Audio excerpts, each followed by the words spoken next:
Voy a iniciar la grabación. Como les decía, aquí vamos a hablar de algunos principios de la percepción. Ya la entendimos a nivel, digamos, neuroanatómico. Ahora la vamos a revisar en relación como elementos cotidianos. Bueno, en esto nos ayuda bastante la idea, digamos, de las leyes de la organización perceptual de la visión. ¿No es cierto? Este es el típico ejemplo que nos le preguntan qué ve. Algunos van a ver una copa, otros van a ver dos rostros, ¿ya? Porque tiene que ver de cómo nosotros organizamos la información a nivel de la visión. Esta organización también nosotros la utilizamos bastante para la parte auditiva, ¿ya? Se ha comprobado tanto a nivel auditivo como a nivel también visual, ya que son una serie de principios en el fondo que nos ayudan, que se descubre que de alguna manera nos ayuda a organizar fragmentos de lo que es la realidad, ¿ya? Y ponerlos en conjuntos significativos. Es decir, muchas veces nosotros vamos a interpretar una realidad integrando como información, pero esta no va a estar totalmente integrada. Nosotros hicimos una clase, nos hicimos hartos ejemplos, los cuales están puestos también en plataforma, ¿ya?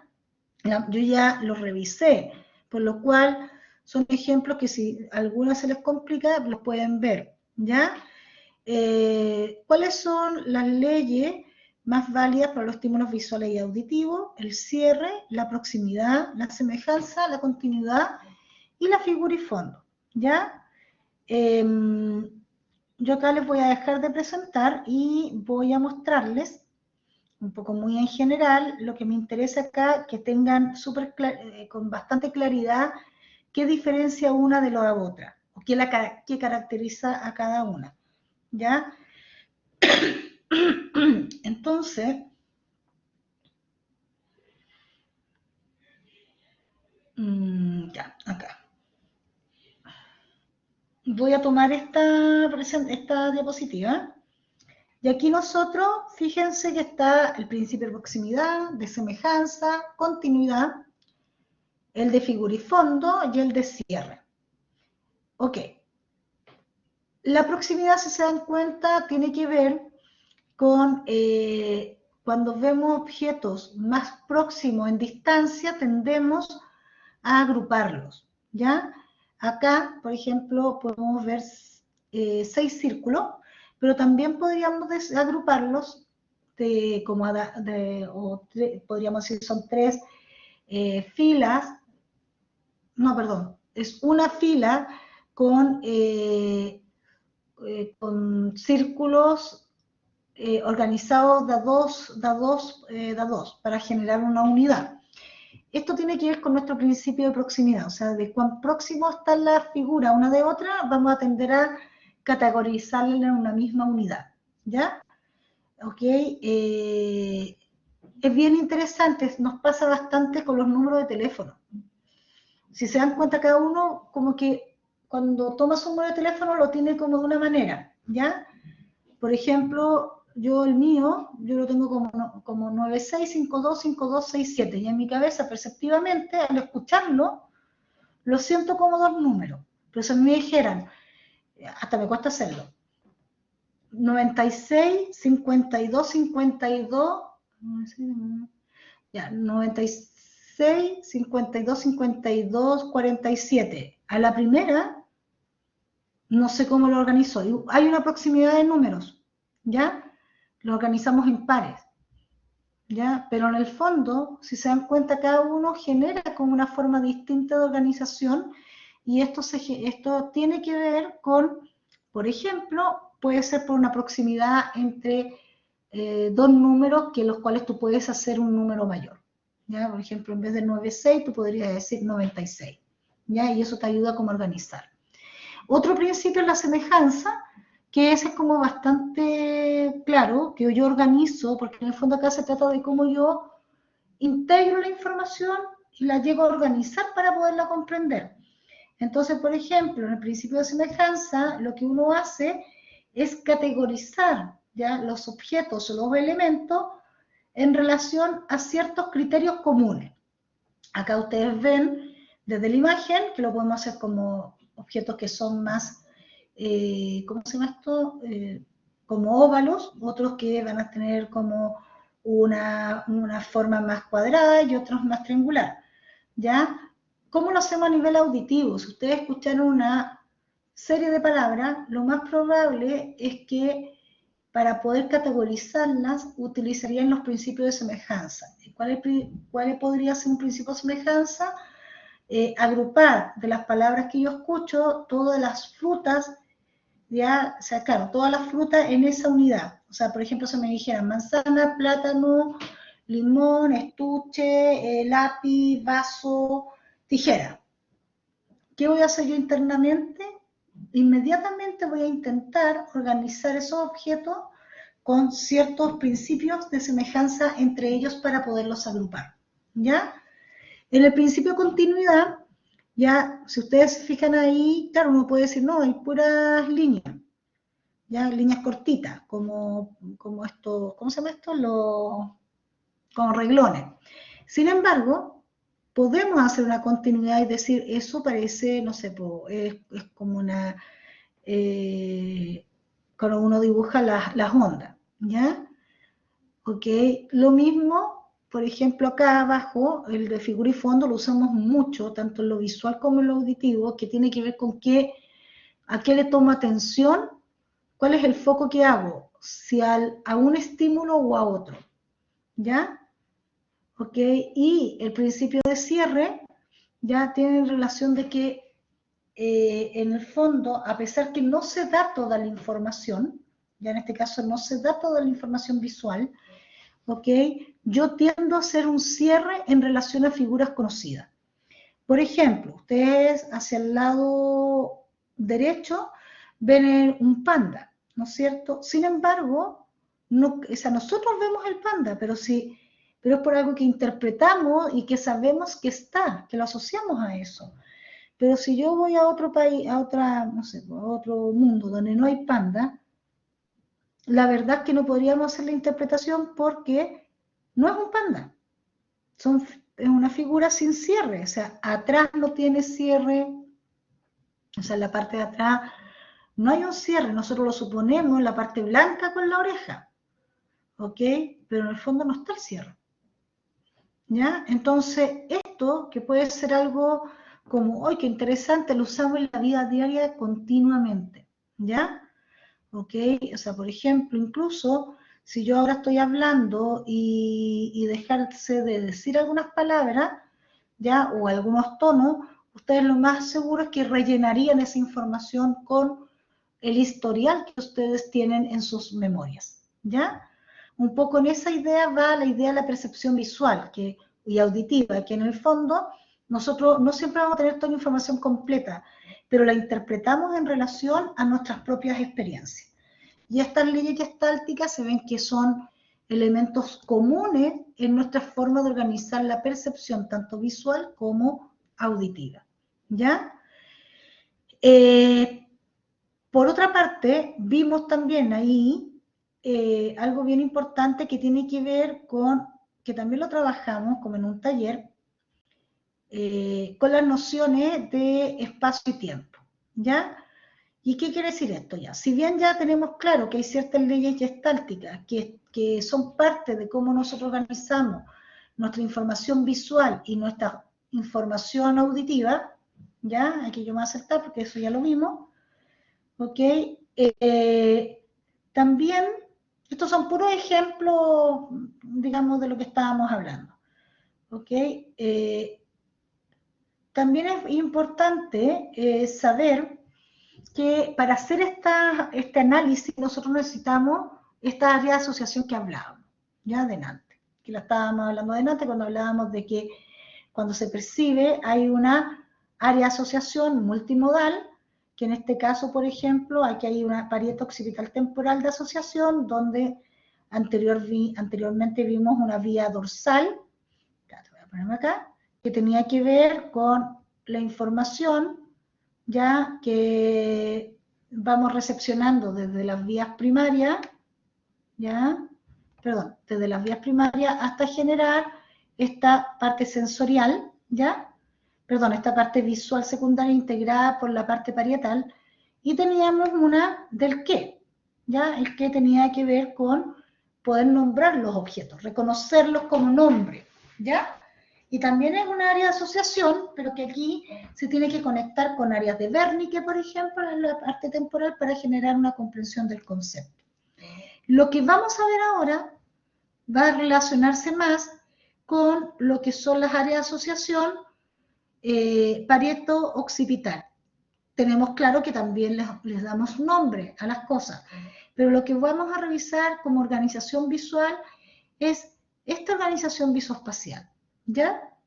Es súper interesante porque además no es que esto llegue solamente a que yo pueda organizar un objeto en el espacio como lo veíamos delante con la manzana, ¿ya? Sino también el que yo necesito estos elementos de organización parieto-occipital, porque si yo después quiero ejecutar un dibujo, esta información integrada, que son estas zonas de área de asociación, voy a tener que conectarla con áreas motoras para ejecutar una acción. Ya en este momento solamente estamos viendo la parte de integrar e interpretar la situación. Y en ese sentido, esto lo podemos tomar de dos formas. Hay una percepción de espacio temporal, voy a ir un poquito hacia atrás, que es muy importante porque nosotros en esta parte que tiene que ver con las áreas parietales, vamos generando como una noción, o sea, nuestra cabeza en las zonas parietales tiene áreas que tiene relación no solamente con el espacio, con nuestra representación de nosotros en el espacio, que podemos decir, está a la derecha de, a la izquierda de, sobre o bajo de, sino también un tema temporal, ¿ya? Y es algo bien humano el tema temporal. Los perros, los gatos, las otras especies no usan el sentido temporal. Nosotros sí, ¿ya? Y de hecho somos tan lineales que quizá le estamos dando una temporalidad y vemos nuestra realidad como una temporalidad, pero es una percepción de nosotros, ¿ya? ¿Cómo explicarlo? Si no fuéramos humanos, no sé, extraterrestres, quizás no tendríamos esa noción de temporalidad. A eso voy, ¿ya? Entonces, es una conducta humana en ese sentido, ¿ya? Y implica estas áreas de integración. ¿Y por qué se los planteo aquí?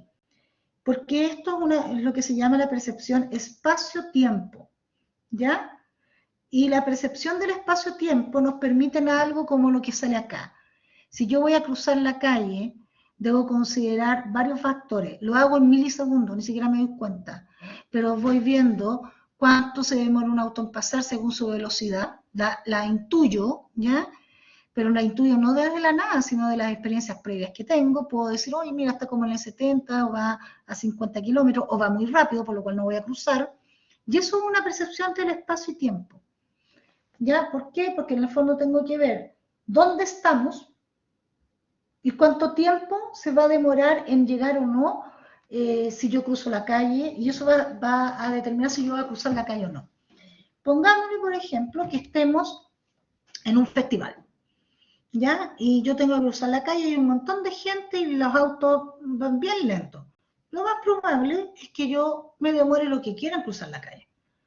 Porque mi espacio-tiempo me está diciendo uno, o sea, lo que me está mostrando es, hay mucha fila, no va, por temporalmente no va a llegar hasta que yo cruce la calle, y además no va a tener tampoco, esa, digamos, tampoco tiene los espacios para realizarlos, ¿ya? Porque está lleno de gente. Pero si yo voy, por ejemplo, en una calle como la que ustedes ven acá, donde no hay nada, y viene un auto a 100 kilómetros por hora, perdón, o a 150, y viene donde yo les puse, ¿ven la flecha? Sí, yo creo que sí. Acá.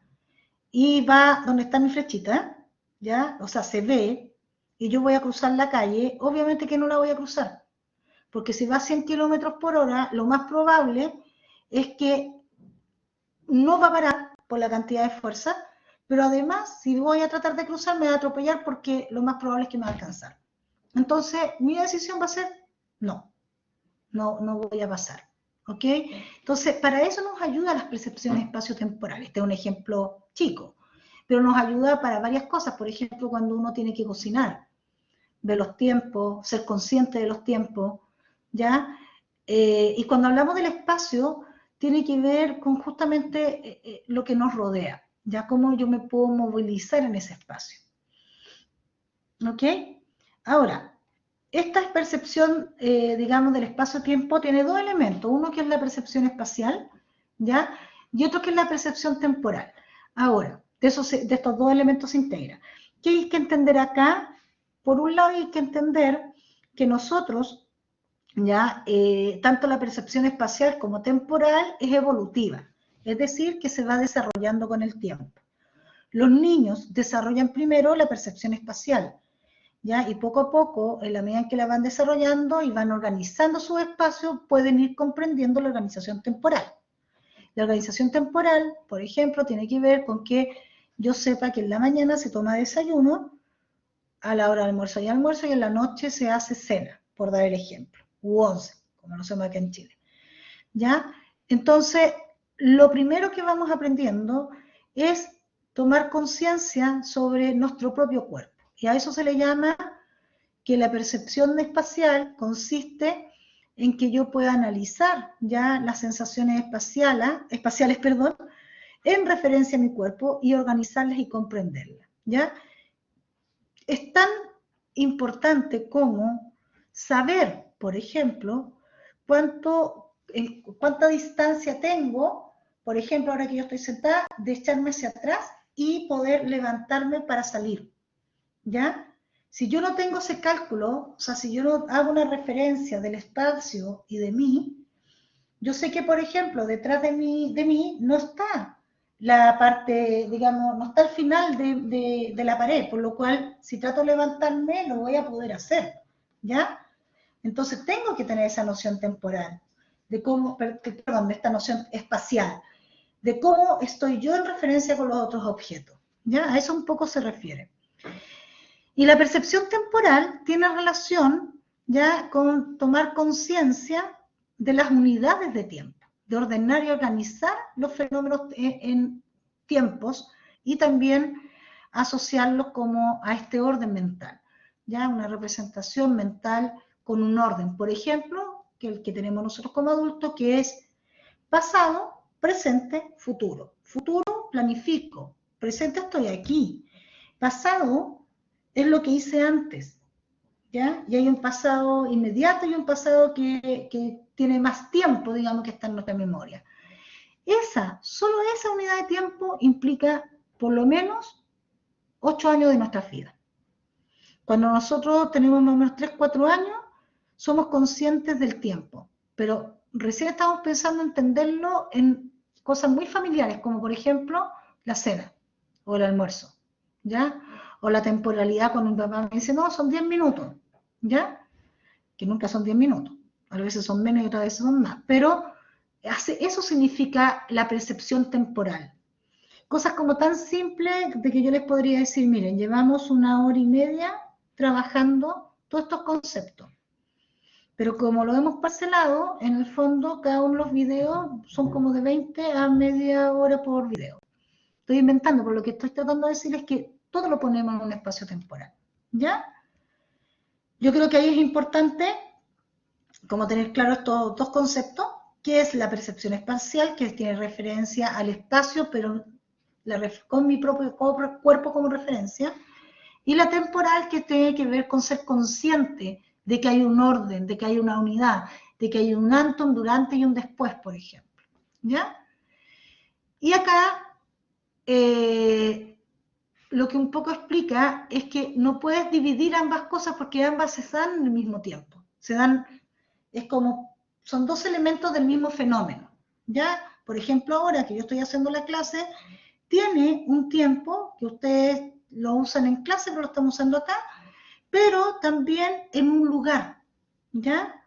Entonces, de alguna manera, como lo veíamos en el ejemplo al principio, ya, si yo soy capaz de distinguir, digamos, si puedo cruzar una calle o no, según la velocidad del vehículo, tiene que ver con esta percepción de espacio-tiempo, que es un espacio temporal, ¿ya? Y un poco de eso va, porque eso también tiene que ver con nuestra percepción, ¿ok?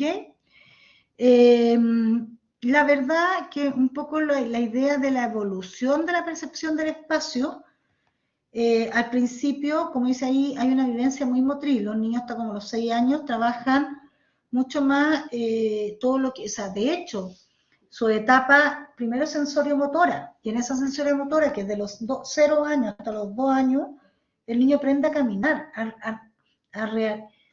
a descubrir el entorno, verlas muy intuitivamente, generar las distancias, al principio se va a equivocar, entonces se cae porque no cachó bien cuando poner la mano en el escritorio, por ejemplo, para firmarse, pero va aprendiendo, ¿ya? Y luego, entre los 2 años y los 6 años, lo que va generando es pasar eso, que era motriz, al lenguaje.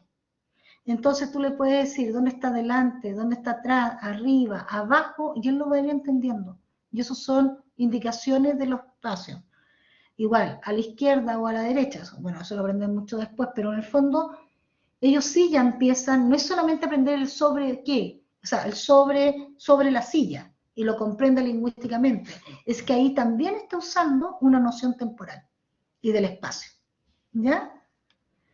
Luego eso, ya cuando ya vamos a una idea de la representación, ya que aquí habla de la etapa concreta, que en realidad es la escolar y la formal, que después de los 14 continúa, ya, ya, ya no es sobre el propio cuerpo, lo empiezan a trabajar después de los 7 años como hacia los otros.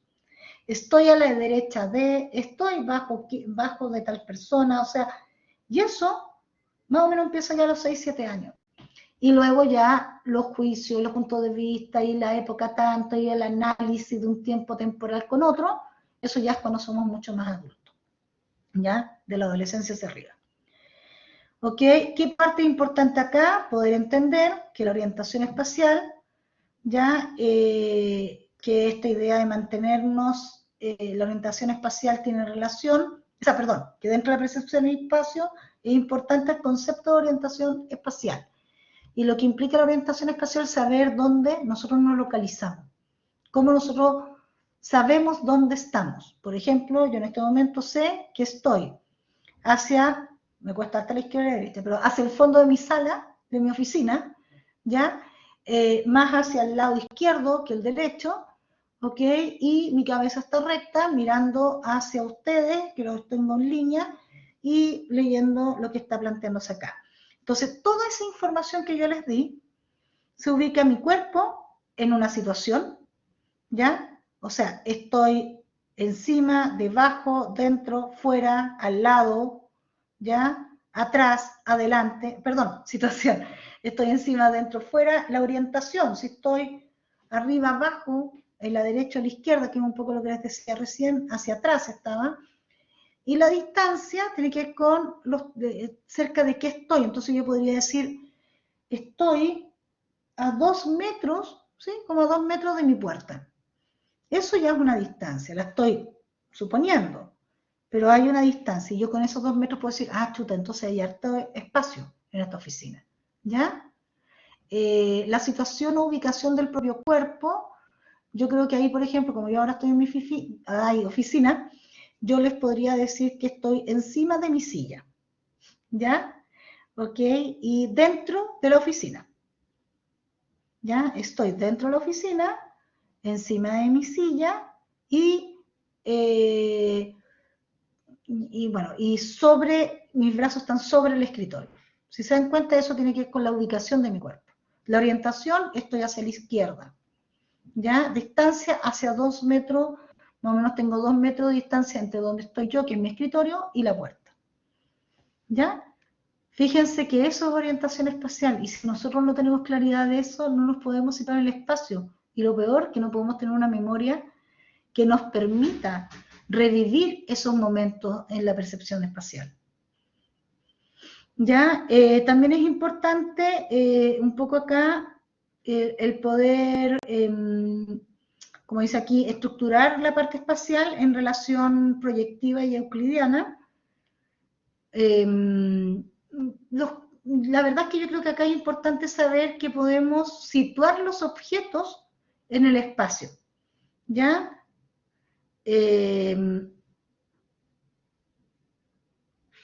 Ya, el proyectivo, ya, es como cómo dos objetos están en proyección en el espacio. Ejemplo, espérate, voy a tratar de ver si la puedo hacer ahí.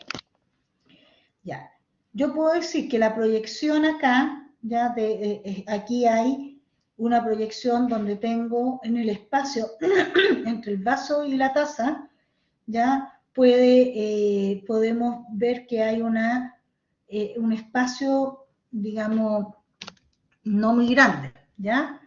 Que esto es como proyectar, no estoy planteando, no le estoy dando números, solamente estoy haciendo una proyección si está, por ejemplo, está cerca, el vaso está cerca de la taza, ¿ya? Voy a tirar el vaso para allá.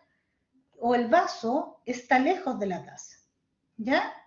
Y la relación euclidiana, ya, si lo hago en referencia a objetos entre sí, pero en relación a un sistema de referencia coordenada, puedo hablar, por ejemplo, de longitud, volumen, superficie, velocidad horizontal o vertical. Por ejemplo, si yo tomara el volumen de ambos digamos, de la taza y el vaso, podríamos decir que la taza es más, digamos, es más ancha, ¿ya? Y su longitud en altura es menor que la del vaso, que el vaso es más grande, pero es más delgado, ¿ya? Entonces estoy usando un referente que tiene que ver con la longitud, o sea, si es más grande o más chico, pero también el volumen, ¿ok? Entonces todos esos elementos que nosotros encontramos como tan básicos, todos esos elementos nos permiten tener esas nociones de espacio. Y con el tiempo, y acá no me voy a extender mucho, la idea del tiempo es que nosotros, como les decía, los tiempos los vamos entendiendo distintos según nuestras edades. Cuando somos chicos, ya como dice aquí, antes de los 3 años, no podemos entender mucho el tiempo en el espacio. Tenemos más visión del espacio que del tiempo, ¿ya? No hay como orden, es como todo ahora, las memorias tampoco, es como, los procesos de memoria se dan como fotografías más bien. No es que el niño no se acuerde si le pasó algo, se va a acordar y seguramente va a ser una reacción emocional fuerte, pero no lo va a asociar a una temporalidad, ¿ya? Y luego, como ya les decía, ya a los 4 años, a los 3 años, 4 años empieza a aparecer, digamos, la noción de duración de los tiempos. Noche y día, mañana tarde, como dice ahí, a los 4, a los 5, a los 6, a los 7 recién el mes, y ya los tiempos los puedo estimar hacia los 12 años, que es la etapa escolar, ¿ya? Acá lo que me interesa es que ustedes comprendan de que el tiempo no es algo que nosotros desde pequeños tengamos la misma noción. Esta va cambiando mientras vamos creciendo. Cuando somos pequeños empezamos con una disociación entre el tiempo y el espacio, más o menos a los 3 años ya podemos empezar algunas nociones de los tiempos que se relacionan mucho más con los eventos, no como con las horas, sino el evento, o si es verano, o con las estaciones, o con los meses, ya, pero está asociado como eventos mayores. Sin embargo, en la medida en que ya vamos creciendo, como diría yo, 12 años, etcétera, hacia arriba, vamos teniendo una noción mucho más enriquecedora y profunda del tiempo, donde tenemos la noción de las horas, donde sabemos que el tiempo es relativo, por ejemplo, podemos hablar de una hora, pero es relativo según la percepción de cada uno. Yo puedo sentir que pasa una hora si es que estoy en el ejercicio en el gimnasio y quizá hice 10 minutos. Sin embargo, se me pasa la hora volando si estoy, no sé, tejiendo, por darles el ejemplo, ¿ya? Ya acá estos dos conceptos, ¿qué es lo importante? Entender que el cambio se produce porque de la percepción inmediata que tienen los sujetos cuando nosotros somos pequeños, sobre todo cuando estamos en la etapa motriz, pasamos a una representación mental del tiempo. Y eso lo hacemos más o menos entre los 12 años hacia arriba, ¿ya? Somos capaces mucho más claramente de trabajar la unidad del tiempo. Ya entendemos el pasado, el presente y el futuro, pero desde una manera subjetiva, ¿ya?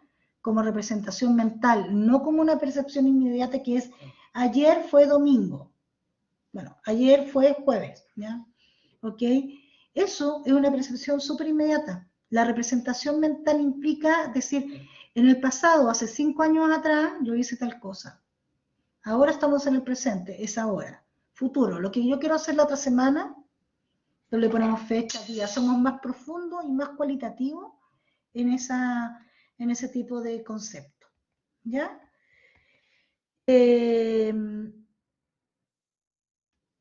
Yo creo, más que nada,